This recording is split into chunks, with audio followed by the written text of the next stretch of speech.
Today's gospel reading comes from John chapter 10, verses 1 through 5. Jesus speaks to us and says, "Very truly I tell you, anyone who does not enter the sheepfold by the gate, but climbs in by another way, is a thief and a bandit. The one who enters by the gate is the shepherd of the sheep. The gatekeeper opens the gate for him, and the sheep hear his voice. He calls his own sheep by name and leads them out. When he has brought out all of his own, he goes ahead of them, and the sheep follow him because they know his voice. They will not follow a stranger, but they will run from him because they do not know the voice of strangers." This is the word of God for the people of God. Thanks be to God. I am a sheep. I have decided to follow Jesus. How do I get others to join me in that happy parade of souls? Lesson number 1 from the gospel is that we humans are a lot like sheep. We listen for the familiar voice and we follow the familiar voice.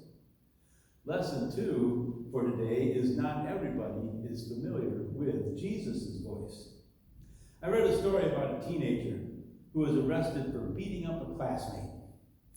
And one of the teenager's friends took a video of the attack and posted it online. Police were given the video, and with this evidence in hand, the police were able to make a quick arrest. The evidence was clear, and yet the teen showed little remorse for her actions. She didn't seem to understand that she had done something wrong. During questioning, the teenager's biggest concern seemed to be whether or not she would make it out of jail in time to make cheerleading practice. I read the story and I felt despair. I thought, how do you speak to people who don't seem to be listening to the same voice that I listen to? Not everybody sings, "I have decided to follow Jesus." "I have decided to follow Jesus" is a truly amazing statement. Those words remind us that following Jesus is a choice. In a world of many choices, we who say, "I have decided to follow Jesus," are taking a step beyond faith, for not only do I believe, but I will follow. Look at the surveys. A lot of people say they believe in Jesus. I asked the great and mighty internet, how many Christian churches are there in the world today? And not even the internet could answer that question. Only God knows that answer.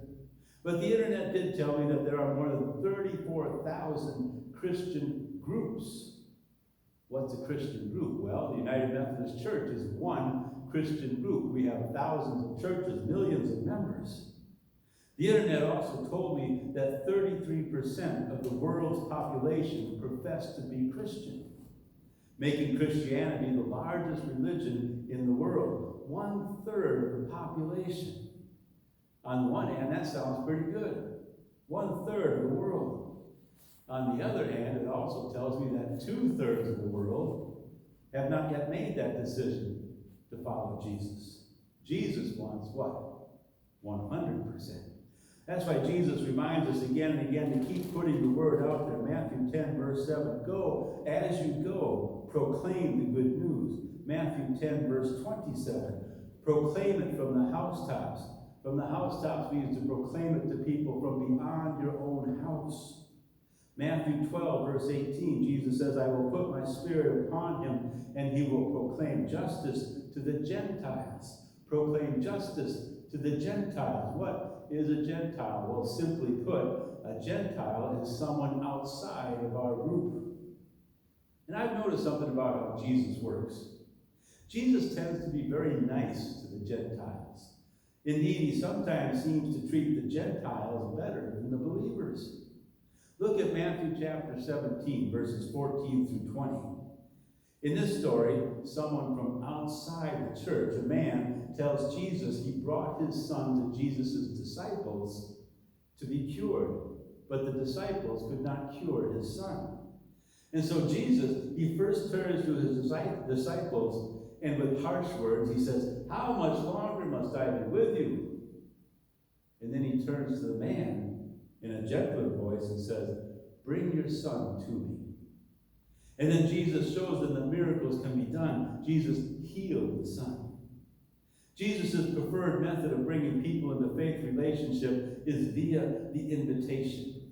He says, follow me. He does not say to the Gentile, follow me or else.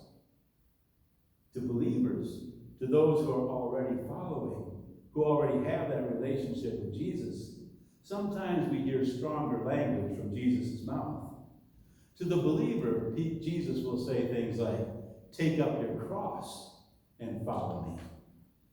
He can use stronger language with believers because we who have made the decision to follow, we know the cost of discipleship. We understand the sacrifice. We have learned about the cross. If you start out by saying to the Gentile, take up your cross, you'll just scare them away. But before you say, take up your cross, you have to teach them about the meaning of the cross. You have to help them to know the Good Shepherd. John chapter 10, verse 3. The sheep hear his voice, and he calls his own sheep by name and leads them out. See, Jesus does not tie a rope to the sheep and pull them out. Jesus calls to the sheep. He leads, and the sheep follow. Verse 4, they choose to follow him because they know his voice. People follow because they know the shepherd. But what if they do not know the shepherd? Verse 5 can be understood two ways. A stranger they simply will not follow, but will flee from him. Those are hopeful words to you and I, to us believers. Jesus' voice is the familiar voice. We follow Jesus' voice, and we flee from other voices. But there are those for whom Jesus is the stranger. And we who have decided to follow Jesus, we need to understand that it is in the nature of the unbeliever to run away from the stranger. To some people, the church is a strange place. Why don't you think about it? In normal times, we believers, we get together on Sunday morning in the sanctuary, and what is one of the first things we do? We sing. We all sing. In church, singing is what we do. Not just one song, but several songs. And we ask the question, where else do we do that? Not many places. A lot of places we go to and we listen to other people sing. When I plan a wedding, I ask the couple if they want hymns sung during the wedding. And often I have heard them say, no. They say a lot of our friends and family don't go to church. They are not accustomed to singing.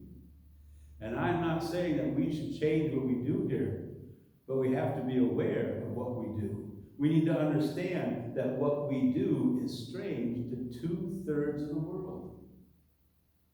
How do we help the other 2/3 of the world to overcome that natural response to run away?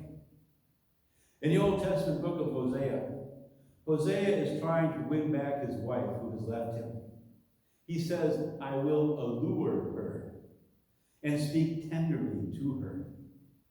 This story is an allegory for how God calls the unfaithful Israel back to him. As I was studying the word allure, I found out something interesting. I discovered an important difference between Jesus' voice and Satan's voice. I also find in the Bible the word entice.